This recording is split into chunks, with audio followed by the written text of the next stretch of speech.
ঘৰত অকলে থকা গৃহিণীসকল সাৱধান অকলে থকাৰ সুযোগ লৈ ঠগ প্ৰবঞ্চকে চলাহী কথাৰে লুটি নিব পাৰে হাছতীয়া ধন অথবা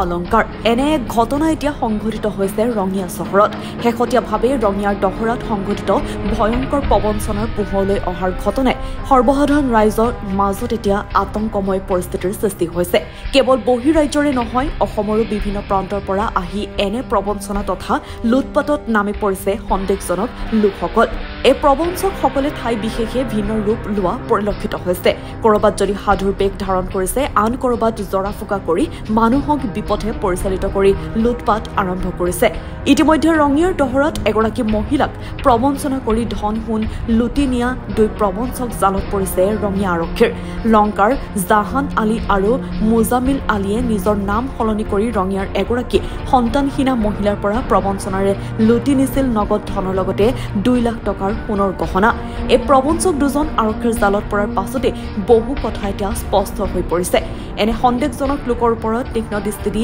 কঠোৰ ব্যৱস্থা ল'বলৈ দাবী কৰিছে ৰঙিয়াৰ বিভিন্ন দল সংগঠনে ৰঙিয়াত অতিকৈ চিন্তনীয় এটা বিষয় হৈ পৰিছে যিসমূহ অচিনাকি লোকে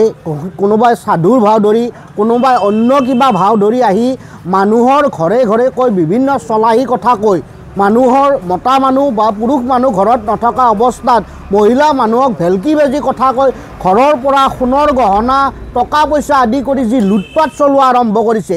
ৰঙিয়াত এই চক্ৰ অধিক হৈ পৰিছে এই চক্ৰসমূহ উৎখাত কৰাৰ ক্ষেত্ৰত প্ৰশাসনে অতি কঠোৰতম ব্যৱস্থা লোৱাৰ কাৰণে আমি দাবী জনাইছোঁ অতি শীঘ্ৰে এই চক্ৰসমূহক উৎখাত কৰিব লাগে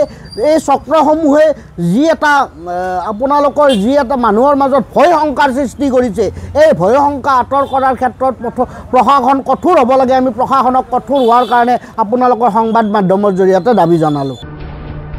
ৰঙিয়াৰ পৰা সৰু খানৰ ৰিপৰ্ট ভইচ 365